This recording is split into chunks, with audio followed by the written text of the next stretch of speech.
whakalo whakungi kai o fōu. Paulu ngawha. O o mai masami. Ia te e fōi mkana luenga i ongkurang whalupe. O ke whakalo whakua ni kai o fōu e ame so Paulu. O ke manuai. O le a mo ia se Molimau. O le Aiga.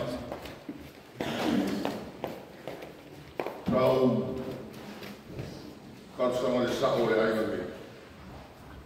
E whai se mako Molimau. E a ai whai mai. O ia na kua i vai. E rufo i a Vito. E Afioga Tiakono.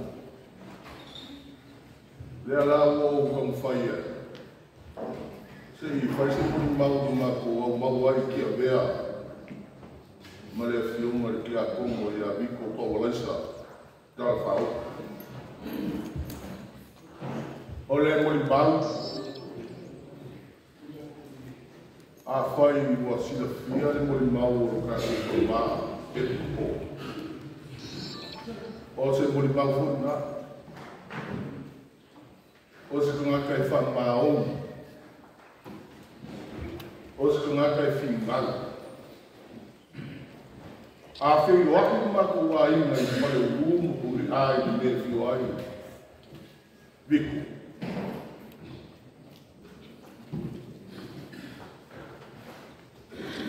O se ko wha. E ka kalamai e maku i ai.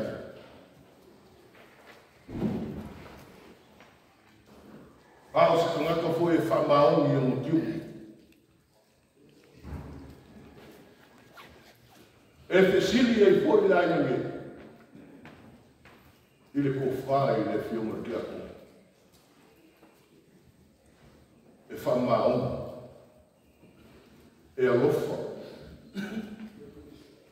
E whaanganga kātou i mako maka. Ngā le haka me kari e Vito. Ule aru ngāra o lo se mako ka upe whai. E sau ngoa roa Tiakono. I wangaro.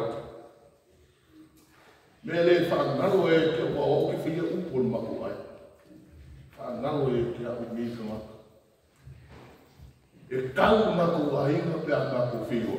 Ai no, maki au a Vito. E au e a Vito. E o ai whenga malore e i kulongu. Maki au ho. Ao le mako a inga. E ko wea. E lea lau o luaku i a Vito. Wa ngau o le mako ai. Whanau ka. O le aso e whaurunga o se au e whasimo i ala ua i ato o se. Le ake le suatu a pake. E whai ko kasi a Vito. E loko aso makuma. E whai i Vito. Ai mako ki whakimoa. Mena i roa i whamaoma. Le alofa. O le Afioga le Tiakono o si o mako. E pau ar ka la Vito o mai.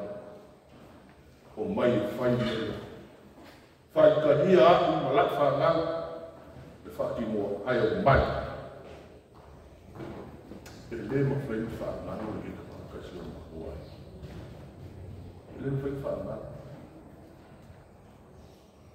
O le whamaongi o Vito. Wa e maro oi whai.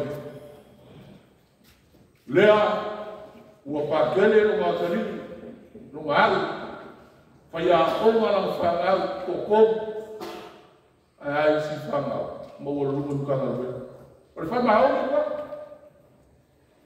vihia tene, ua umaga ka pēla i Vito, le lalo rangi.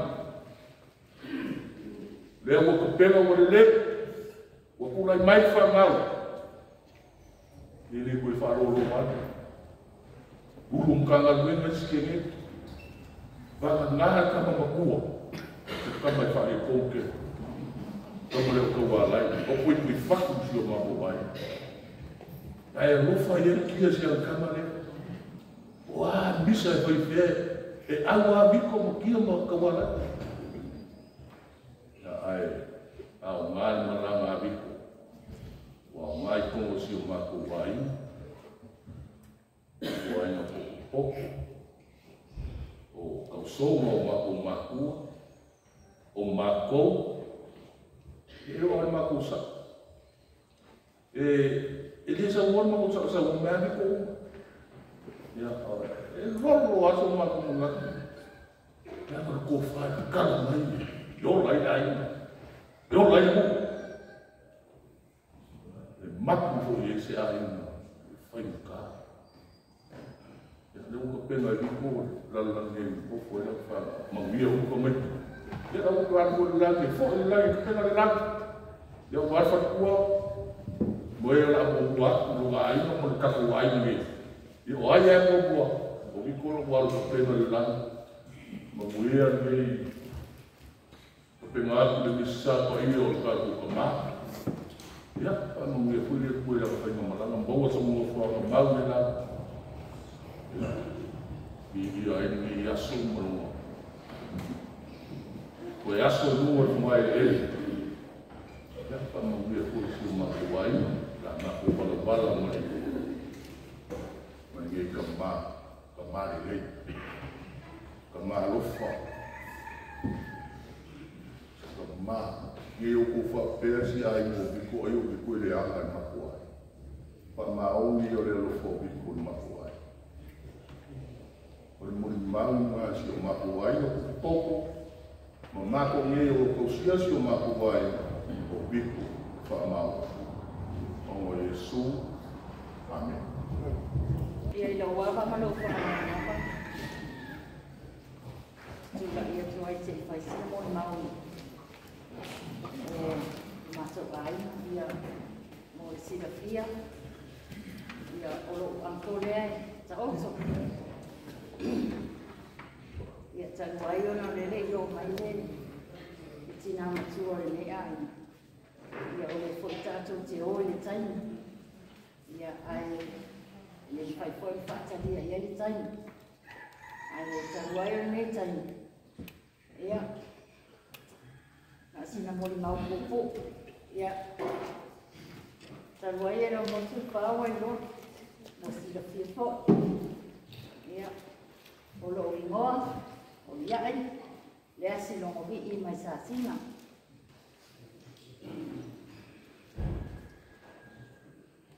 Ae, tanu ai o mama kutanga ma Vito. Ia. O raititi. Lai titi fo i Vito. Ia tono le mato ai. Ia o se tamatiti e sele o la vale. E fai te tala fo.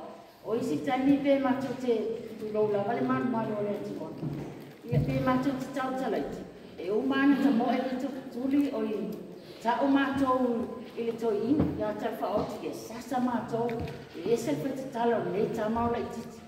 Ia tanu ai o no walu matou mafutanga. Ia o motusia matou mafutanga ma Vito. Ia o te au mau sila. Ia tanu ai le tau sanga o mawai. Ia sa matou pai malanga mai le Krismasi. Ma matou a fea ia.